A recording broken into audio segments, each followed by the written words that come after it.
Hi, it's Warren with Zen Pro Audio. Welcome to Zen-TV Weekly. It is the week of December the 12th.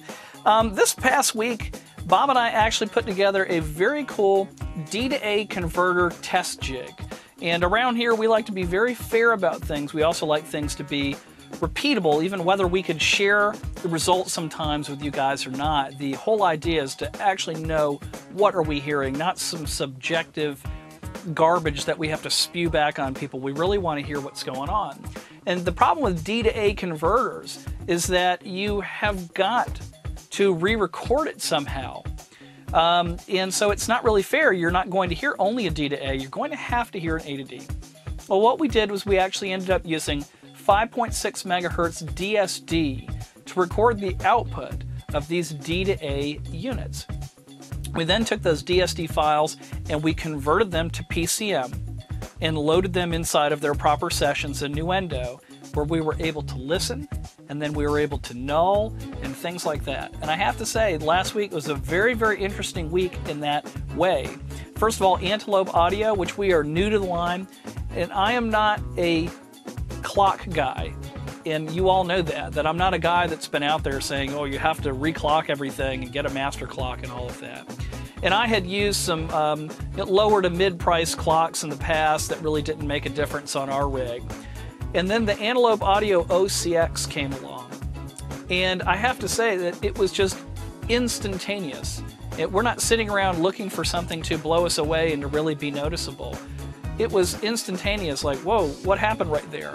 It really does have this way of just lining up all of those zeros and ones in such an even way that it's just a focus, okay? No sense in talking all technical about it. It really is a focus. I have heard other clocks in the past on other systems do some pretty significant things, but that OCX is just like, wow, I mean, it really transformed the way that we're sitting here listening to this system.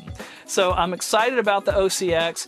It is still on sale throughout the rest of this month, and I definitely wanted to mention that to you guys because, wow, it makes a difference. If you need a master clock, or if you're looking for, the clocking of separate items in your studio and you need them all to follow the same clock, man, I'd grab an OCX. Now, they also have a unit that is very cool called the Zodiac. The Zodiac is a D-to-A converter. It's got other features such as volume pot, headphone amps, and things like that as well, in every major format. And that Zodiac is also on sale right now for about $400 off at $12.95, and it will go up at the end of the year. Man, I gotta say, the Zodiac, it did a wonderful, wonderful job in this D-to-A test that we put together.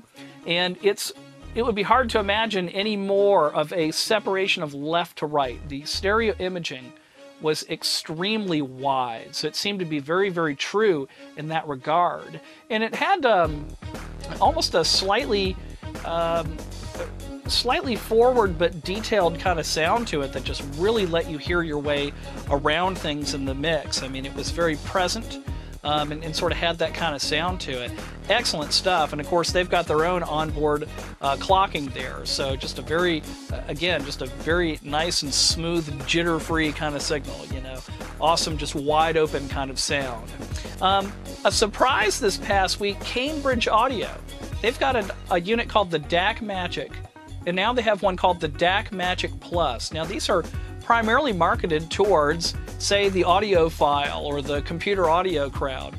Well, the DACMagic, first of all, just the non-plus version, the one that's been around a while, man, very, very clean, extremely close to the original from what we heard.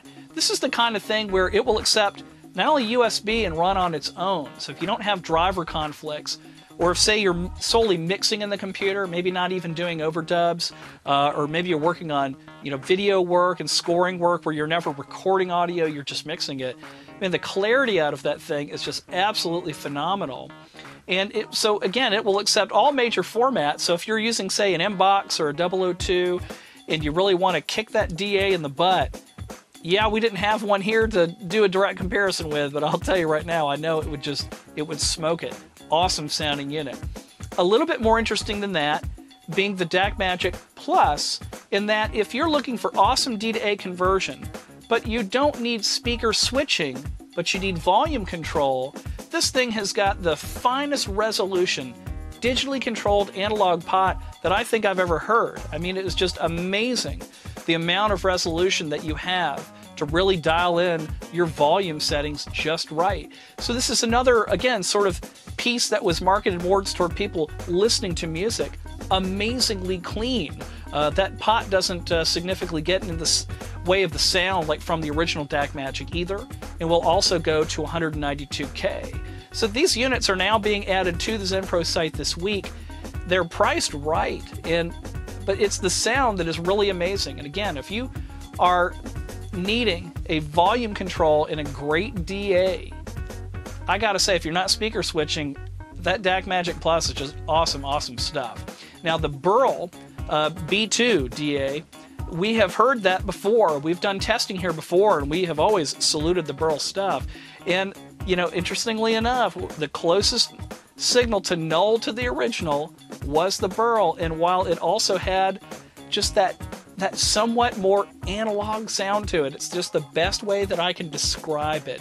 So the Burl coming along with that, you know, can you afford this? Do you really want to hear this? I gotta say, that Burl B2 Bomber stuff, you just go ahead and buy it if you can afford it. Just awesome, awesome stuff. And keep in mind that that DA, again, is supposed to sound more natural and real. This is not the transformer-based stuff like the A to D, so it's perfectly suitable for monitoring, and check out the feature set on that one. In Clipalator news this week, we just added the retro double-wide. This is the 2-slot Vari-MU tube compressor limiter from those guys that I think it's great. You really need to check it out on vocals. In particular, check out the double modes. It has a single and double setting on there. Check out the double modes on things like the female vocal, bass guitar, even drums and things like that. Nice, nice little compressor. So we've got all audio files in single and double mode, as well as a full video for you guys to check out. So anyway, it's been a really, really, really interesting week with gear testing here at Zen Pro, and I'm glad to be here to share it with you guys. Gosh, that's all the hot stuff I can think of that's going on this week, and as always, you can click on Contact Us there on the site, and I'll personally respond and get you taken care of. And keep in mind, we are working very hard around here to bring you gear now and Zen and the truth.